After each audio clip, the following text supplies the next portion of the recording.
Halo Sobat Lentera, Indonesia akhir-akhir ini sedang banyak memperbincangkan tentang kasus penculikan anak yang semakin meningkat. Dan ini menjadi masalah serius yang memerlukan perhatian khusus dari pemerintah dan masyarakat. Dalam skup kecil seperti orang tua dan pihak sekolah juga harus lebih memperhatikan hal ini. Lalu apakah untuk Surabaya sendiri dan bagaimana tanggapan dari DPRD Surabaya, apakah kasus penculikan anak ini dibutuhkan juga perda khusus perlindungan anak? Kita akan membahasnya dalam Suara Rakyat. Suara Perubahan bersama dengan Wakil Ketua DPRD Kota Surabaya, Bapak Aha Tony. Selamat sore Pak Tony, apa kabar? Selamat sore. Alhamdulillah sehat, Mbak Jo. Pak, Surabaya lagi sering ramai ya akhir-akhir ini ya Pak ya? Ya. Beberapa waktu lalu gangster, Ada gangster. kemudian akhir-akhir ini masyarakat, lebih tepatnya orang tua, agak lebih was-was ketika melepas anaknya sekolah, kemudian bermain di luar begitu Pak, terkait banyaknya rumor tentang penculikan anak. Menurut Bapak bagaimana Pak menanggapi hal ini? Ya, terkait dengan anak, terkait dengan stabilitas keamanan, sekecil apapun rumor yang muncul terlepas itu hoax atau fakta, kita harus menghadapi secara serius. Tidak bisa kita abai dengan hal-hal kecil, kemudian kita juga tidak boleh mengatakan itu bisa diatasi oleh masyarakat sendiri atau apa begitu, atau diserahkan kepada aparat saja, tidak bisa. Itu harus semua menangkap sebagai satu persoalan besar yang harus kita sikapi secara bersama-sama pula. Dan ini kita sampaikan supaya semua tahu, Surabaya dibangun dengan masa waktu, kurun waktu yang sekian lama dengan kerja keras yang luar biasa. Kita ingin menciptakan Surabaya sebagai kota yang aman, kota yang nyaman, kota yang menyenangkan, kan gitu kan, dan kota yang memberikan keuntungan banyak pihak yang melakukan kegiatan-kegiatan usaha begitu. Jadi harusnya memang membutuhkan perhatian khusus, tapi tidak harus melulu satu pihak begitu ya Pak? Ya. Harus ada sinergi begitu. Ya. Tapi kalau menurut DPRD Kota Surabaya sendiri Pak, apakah ini sebenarnya fenomena atau ada kasus yang sudah terstruktur begitu Pak? Karena kan bisa dikatakan hampir setiap hari isu ini bergulir. Bahkan ketika beberapa orang tua murid, orang tua ya di Surabaya yang mulai khawatir ketika anaknya berada di luar rumah begitu, akhir-akhir ini mulai digemparkan dengan kasus penculikan. Ketika ditelusuri ternyata itu tidak benar begitu. Menurut Bapak bagaimana? Apakah ini fenomena atau sebenarnya sudah terstruktur begitu Pak? Kita bisa membaca dua-duanya. Kita tidak bisa ansih mengatakan bahwa ini ada suatu fenomena isu yang dibangun oleh pihak tertentu dalam rangka membuat rasa cemas takut orang di Surabaya, atau mungkin ini adalah memang satu orang iseng saja yang sebetulnya mereka tidak memiliki sebuah tendensi apa-apa, hanya mereka adalah ingin membuat tulisan-tulisan atau apa saja. Tetapi kan juga beredar di video-video ya, dalam bentuk video, artinya kita bisa membaca bahwa apalagi kalau kita kaitkan dengan rilis dari Kepolisian Jawa Timur bahwa itu adalah hoax, berarti ada desain dari pihak tertentu yang ingin menciptakan situasi keamanan, stabilitas keamanan kita di Jawa Timur pada umumnya, Surabaya pada khususnya itu terganggu. Sehingga bacaan ini maka kita bersama pihak-pihak terkait, dalam hal ini juga Forkompimda ya, ada di sana ada TNI, Polri, kita minta untuk sigap memetakan persoalan ini, menelusuri dengan jeli, kemudian antisipasi supaya prepare menghadapi segala sesuatu yang terjadi, dan kita minta itu diselidiki secara tuntas. Kemudian siapa pembuatnya, motifnya apa, harus ditemukan. Nah Pak, kalau informasi seperti ini, seperti yang disampaikan Pak Tony tadi, bahwa memang kalau dilihat bisa dikatakan ada beberapa pihak yang mencoba mengkacau keamanan di Surabaya begitu. Hal-hal seperti ini kan sebenarnya tidak bisa dijangkau seluruh masyarakat begitu Pak. Nah sejauh ini apakah Bapak sudah melihat bahwa Surabaya sendiri sudah melakukan pendekatan kepada masyarakat bahwa kasus ini harus lebih segera ditangani dan Ya. masyarakat di semua lini harus diberikan penjelasan begitu Pak? Ya, jadi kepada masyarakat kita kan sebagai pemerintah, aparat kan wajib menjadikan masyarakat itu merasa aman. Iya. Dan kita sampaikan bahwa tugas pengamanan itu kan ada beberapa pihak yang terlibat. Sekarang masyarakat kita tahu sedang kita dorong mereka untuk melakukan perbaikan ekonomi. Mereka supaya bergerak di dalam perekonomian dalam rangka memulihkan keterpurukan pada masa pandemi COVID kemarin. Iya. Dan dampak-dampak kebijakan lain seperti kenaikan BBM dan sebagainya. Nah, ketika ini sedang jalan, kita tahu ada muncul isu semacam itu. Artinya ada pihak yang sengaja ingin mengganggu proses pemulihan ekonomi itu supaya keterpurukan tetap terpelihara.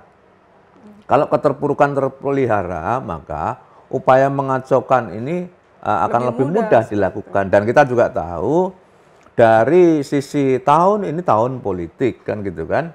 Kemudian dimungkinkan ada pihak-pihak yang mungkin akan mengacaukan supaya politik di dalam tahun 2024 tidak berjalan dengan baik. Dan kita akan melihatnya juga dari aspek itu. Tetapi juga tidak menutup kemungkinan ini adalah merupakan satu war yang kemudian dibuat dalam rangka untuk sekarang kan dari pihak kepolisian dihadapkan pada berbagai fenomena, kemudian dari berbagai kasus dan sebagainya. Ini bisa jadi mereka itu. Tetapi juga kita tidak bisa lengah, tidak bisa ansih kita menduga-duga tanpa didukung dengan fakta yang konkret, sehingga kita kan sudah jadi kota smart city, ya kan? Iya, baik. Kemudian digitalisasi dan sistem identifikasi dari mana beredarnya rumor, isu, postingan itu dari berasal, kita bisa melakukan tracing, tracking ke belakang, dan kita bisa temukan itu. Dan dari situ kan akhirnya kan terbaca motifnya kira-kira apa gitu. Perlu nggak Pak sosialisasi serempak begitu dari pemerintah Kota Surabaya ke seluruh masyarakat begitu? Atau mungkin melalui sekolah-sekolah dan lain sebagainya? Kalau itu sih dalam rangka kewaspadaan menciptakan warga masyarakat yang mandiri, yang bertanggung jawab, kemudian bisa mawas diri, selalu mawas diri. Ini kan melekat sebuah bagaimana kita membangun kepribadian anak supaya mereka adalah bisa lebih kuat. Ini perlu, jadi perlu. Makanya dalam rangka untuk pengamanan ini kan ada pengamanan yang harus kita tanamkan kepada setiap pribadi, kemudian ada yang dalam kelompok keluarga, bagaimana sistem pengamanan keluarga ini adalah berjalan, kemudian tetangga pun juga begitu, bahkan di dalam kota pun juga begitu, bahkan adalah lintas kota pun juga begitu. Nah, tantangan kita sekarang ini kan menghadapi kepada budaya individualis yang ada di kota-kota besar, dan itu biasanya muncul di lingkungan kita. Nah, budaya individualis ini yang harus kita koreksi, bahwa kita sadar Indonesia bahkan Surabaya itu masih bisa sampai sekarang ini kan buah daripada kerja-kerja bersama, gotong royong, bukan kerja-kerja individual. Nah, kalau kemudian sekarang dari kekuatan kita berkomunal itu kemudian dilemahkan oleh karakter-karakter yang bersifat individual, maka ini perlu kita kembalikan lagi mereka. Bahwa mereka tanpa pihak lain tidak akan ada artinya. Mereka tanpa orang lain tidak akan bisa mencapai prestasi seperti yang dicapai sekarang. Dan ini harus disadarkan. Nah, kaitan dengan masalah pengamanan juga begitu. Jadi kita minta sudah, kalau secara terstruktur keamanan kan jelas. Ada TNI, Polri, kemudian ada di dalam garda depan untuk itu, kemudian membuat satu sistem pengamanan dengan struktur yang sampai ke bawah. Kalau umpama di kepolisian, itu sampai pada Babin Kamtibmas. Kalau kemudian dari TNI, kemudian sampai pada Babinsa, ini kan sampai ke bawah. Dan jaringan yang dibuat dari institusi itu mengakar di masyarakat dengan jejaring-jejaring sosialnya masing-masing. Itu juga menjadi sebuah kekuatan. Belum lagi kesadaran komunal masyarakat yang kemudian membentuk pengamanan-pengamanan swakarsa di lingkungan masing-masing. Itu juga menjadi bagian itu. Dan apalagi juga Surabaya sebagai satu kota yang sudah memiliki Perda Perlindungan Anak. Baik. Nah, di situ kan kita menjadi lebih safe di Surabaya, kemudian tidak perlu risau galau dengan rumor-rumor yang dibuat oleh pihak lain. Kalau itu adalah ada, mari kita hadapi bersama. Baik. Gitu kan? Jadi meskipun bisa dikatakan itu hanya settingan katakan seperti itu, tapi tetap harus waspada. Ini menarik sekali Pak Tony, namun kita lanjutkan setelah yang satu ini. Tetaplah bersama kami.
Kasus maraknya atau naiknya penculikan anak ini membuat resah warga Surabaya. Itu hal yang pasti terjadi di masyarakat, utamanya orang tua. Kemudian banyak sekali yang berpikir sebenarnya di Surabaya ini sudah ada perda khusus perlindungan anak atau belum. Lalu seberapa sebenarnya perhatian dari Pemkot sendiri, dari DPRD sendiri ketika kasus ini merebak ke masyarakat? Bagaimana perlindungan terhadap anak khususnya bagi anak-anak di Surabaya? Kita bahas nih Pak Tony tentang perda perlindungan anak. Di Surabaya sudah ada dong? Sudah ada. Sejak tahun 2011 sudah ada perda tentang perlindungan anak sebagai bentuk turunan dari undang-undang yang sudah terbit, yaitu Undang-Undang nomor 23 tahun 2002 yang kemudian diperbaiki lagi menjadi Undang-Undang nomor 35 tahun 2014. Terhadap itu kita masih kita sudah membuat pada tahun 2011 Perda nomor 6 tadi. Di dalam Perda nomor 6 itu sudah dilaksanakan, disosialisasikan kepada masyarakat, tidak sekedar substansi isinya, tetapi juga bagaimana implementasi praktis daripada perlindungan anak itu dilakukan. Nah, buktinya apa? Kita bisa melihat dari beberapa dekade yang sudah berjalan, pemerintah Kota Surabaya sudah mencanangkan sebagai kota yang layak anak. Kemudian itu dilombakan di setiap kampung, antar kelurahan. Tujuannya apa? Supaya ada suatu kesadaran kolektif bagaimana pentingnya memberikan perlindungan kepada anak. Termasuk perlindungan kepada anak tidak sekedar penculikan saja, tetapi bagaimana anak itu bisa tumbuh kembang dengan baik, dapat hak-haknya diberikan dengan baik, kemudian eksploitasi anak itu bisa minimalisir, bahkan adalah dibuat zero begitu. Kemudian sarana-sarana pendukung yang kaitan dengan masalah sarana pemajuan perlindungan anak itu dibuat, disajikan. Jadi bahkan itu mulai dari lingkungan terdekat mereka di rumah tangga maupun yang di luar. Tapi kalau skala lingkungan sendiri bagaimana sih Pak? Sebesar apa begitu Surabaya terhadap perlindungan anak? Kalau lingkungan sih ada satu tempat-tempat bermain anak yang aman, yang educated. Kemudian lagi kepedulian lingkungan membangun ketika itu anak bermain di luar pada masa-masa jam belajar. Kemudian masyarakat itu kemudian walaupun itu bukan putra-putrinya, tetapi ikut care. Atau memberikan sebuah pertanda kepada siapa saja jam belajar anak. Sehingga pada jam-jam itu masyarakat itu tahu diri, tidak membuat kegiatan-kegiatan yang bisa mengganggu mereka. Seperti itu. Terus kemudian ketika ada anak-anak yang kemudian dalam posisi bahaya karena kan anak-anak masih belum tahu manajemen risiko diri.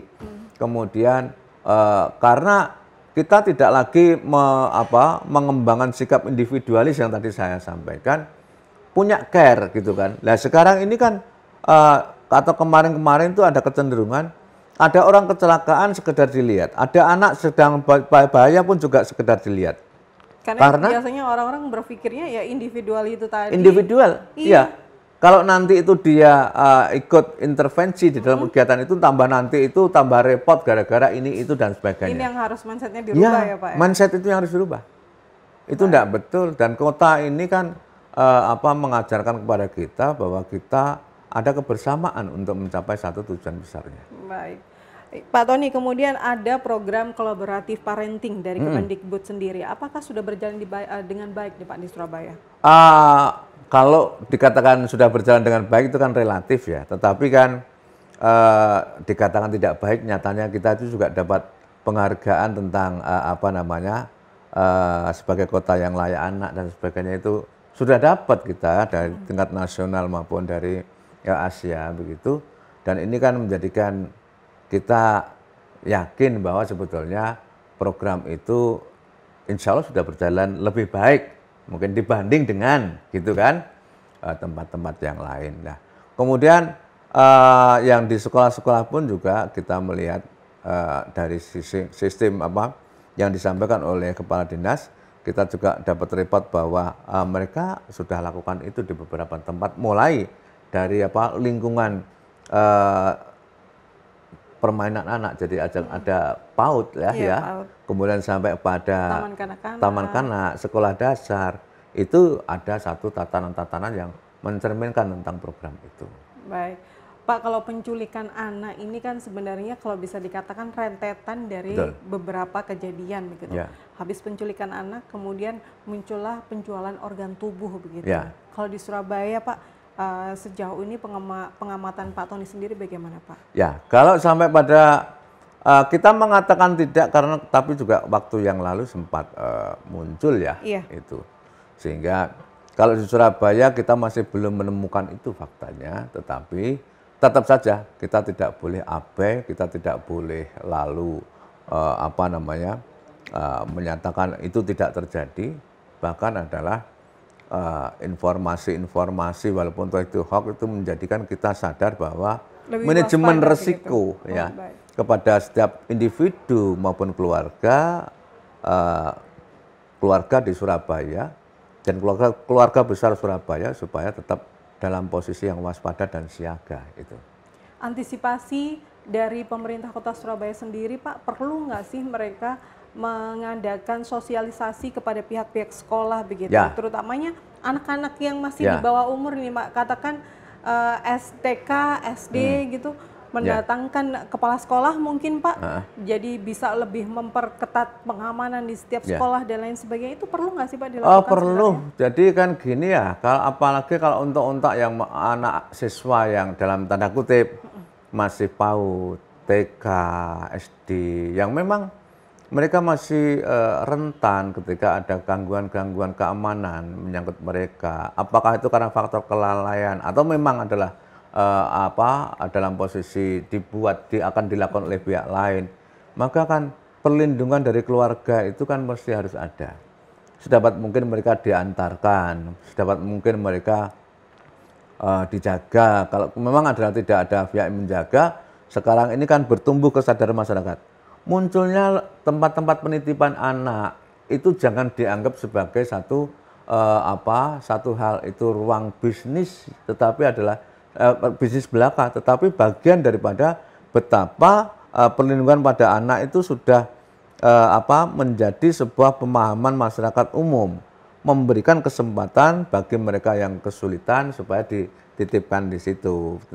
Nah ini kan bagian-bagian daripada bukti bahwa ada kesadaran akan perlindungan anak di Surabaya. Jadi banyak tempat yang seharusnya kalau sudah ada tempat seperti ini banyak anak Surabaya Ya, yang sudah tercover untuk ya, keamanan seperti itu. betul, Nah, ya, Pak, kalau tadi Pak Tony sempat menyinggung tentang keamanan ketika mereka ada di jalan begitu. ya. Tidak ada mungkin keamanan yang bisa dipertanggungjawabkan karena mereka sendiri di jalanan dan Heeh, sebagainya, Pak. Perlu nggak sih, Pak, diperbanyak CCTV atau ya, alat keamanan lain ya, begitu, biar anak-anak ketika bermain ya, di area tempat bermain, taman dan ya, sebagainya, mereka lebih aman, orang tua nggak was-was begitu, ya, Pak. Tahan terlebih dahulu, Pak, ya, kita ya. saksikan yang satu ini.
Terima kasih Sobat Lentera masih bersama kami dan kita balik lagi Pak, kalau tadi saya singgung tentang keamanan ya Pak ya, di jalan raya utamanya. Biasanya kan kalau di komplek katakan begitu, atau di lingkungan taman bermain yang jarang dilewati lalu lalang begitu orang, begitu kemudian ada anak-anak bermain dan lain sebagainya. Bagaimana menumbuhkan rasa aman begitu Pak ketika kita melepas anak bermain di luar begitu? Khususnya di Surabaya. Ya, kalau di Surabaya memang yang pertama untuk menumbuhkan rasa aman itu tetap pada peran daripada masyarakat yang ada di Surabaya. Mereka harus memiliki kepedulian kepada lingkungan. Kemudian yang kedua, CCTV umpama gitu kan, itu kan bantuan, alat bantu saja. Jadi Surabaya itu sebetulnya bisa dikatakan kota berjuta mata gitu kan. Ada bantuan CCTV itu juga sebagai bantuan mata, kemudian masyarakatnya itu pun juga bisa melihat dan kemudian bisa melakukan aksi nyata ketika ada sesuatu yang kemudian berdampak kepada tidak amannya sebuah warga. Nah, kaitan dengan ini, kita manajemen kota itu punya kewajiban, jadi sekarang dalam rangka untuk menjadikan rasa aman kota tadi itu menjadi dirijen yang baik. Bagaimana potensi-potensi pengawasan kaitan dengan masyarakat yang ada dengan persebarannya yang sudah hampir merata di Surabaya itu memiliki kepedulian kepada lingkungannya. Di mana dia berada jangan berpikir keselamatan sendiri, tetapi juga keselamatan orang lain perlu dipikirkan. Dan ini kan perlu ada sebuah revolusi budaya masyarakat kota yang dari tadi katanya individual lalu menjadi berpikir sebagai masyarakat komunal. Yang ini mesti harus ada ikatan-ikatan primordial yang dibangun, apakah itu melalui ikatan-ikatan kekeluargaan ataupun sebagai suatu warga kota Surabaya yang solid dan kemudian siap menghadapi apapun secara bersama-sama.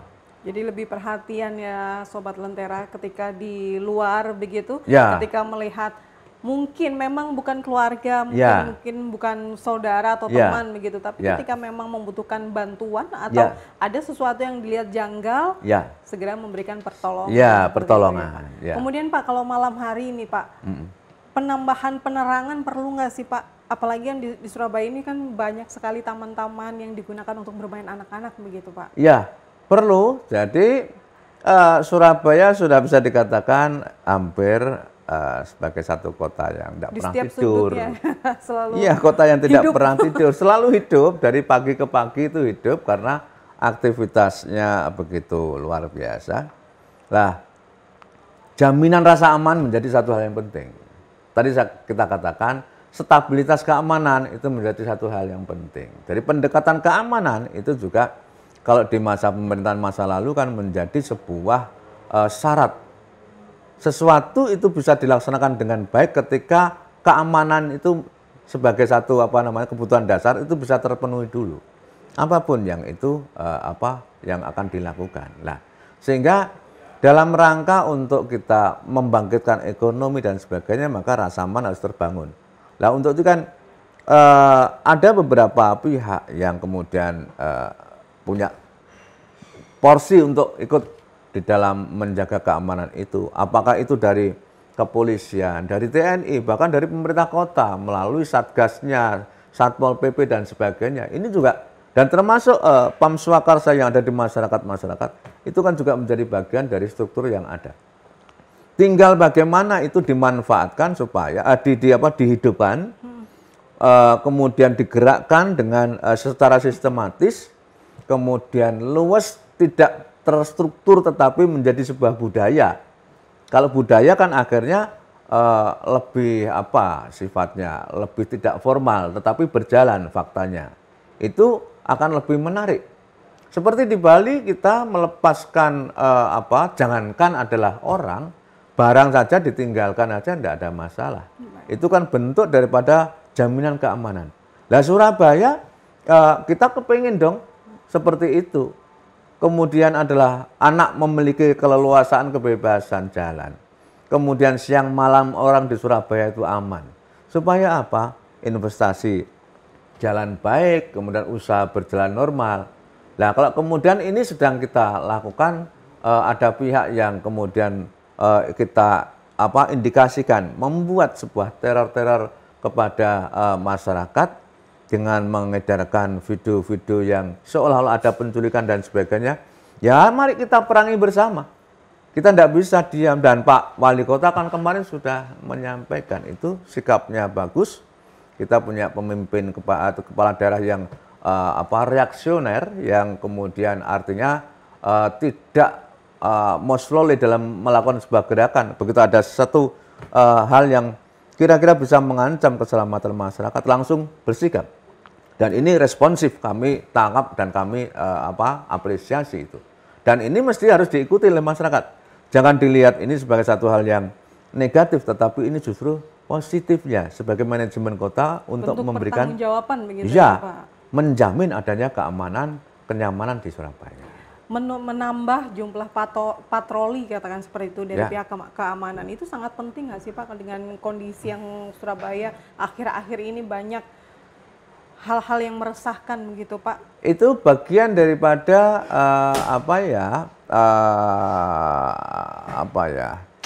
antisipasi begitu, atau menjaga rasa aman juga masyarakat ketika di luar Pak? SOP-nya begitu. Jadi itu kan bagian daripada SOP daripada bagaimana menciptakan keamanan. Ya tenaganya ada, strukturnya ada, sistemnya ada, penjadwalannya ada, dan kemudian bagaimana mereka berperan di dalam kewilayahannya berdasarkan pemetaan wilayah.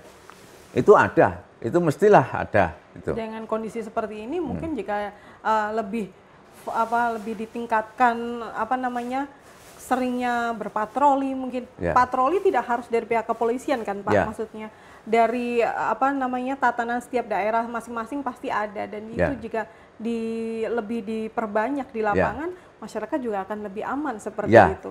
Ini biasanya ibu-ibu ini mulai resah ketika sudah dengar rumor penculikan anak ini, pesannya sudah banyak sekali begitu, baik kepala sekolah dan lain sebagainya. Baik Pak Tony, sudah banyak sekali informasi yang diberikan tadi. Tentunya masyarakat sudah cukup paham bahwa jika mendengar adanya kasus penculikan anak, yang pertama sebenarnya tidak perlu panik terlebih dahulu, tapi cari informasi dan kebenaran seperti itu. Pak Tony, mungkin juga bisa ada yang disampaikan kepada masyarakat, terutama orang tua Surabaya yang saat ini luar biasa paniknya dengan kasus ini. Ya, untuk para masyarakat yang ada di Surabaya, apalagi orang tua, informasi tentang penculikan anak memang tidak boleh kita berikan begitu saja, tetapi harus kita nalar dengan logika-logika yang konkret. Kemudian kita tidak boleh hanya percaya dengan media sosial, tetapi kita juga perlu melakukan koordinasi dengan aparat-aparat yang berwenang untuk itu. Dan untuk kegiatannya kita jangan menunggu aparat untuk menjaga kita, tetapi adalah sebaiknya kita menjaga diri kita sendiri, karena urusan keamanan itu adalah bukan tanggung jawab daripada pihak tertentu, tetapi adalah tanggung jawab kita bersama. Kira-kira begitu Mbak Jen. Terima kasih Pak Tony atas waktunya dan semua informasinya terkait kasus penculikan anak ini. Tentunya bermanfaat bagi masyarakat. Dan satu pesan kita lagi Sobat Lentera, jangan terlalu panik. Cari sumber informasinya apakah itu benar atau tidak. Tapi terlepas itu, waspada adalah hal yang paling utama kita lakukan dimanapun kita berada. Terima kasih atas kebersamaan Anda. Sampai jumpa di episode berikutnya.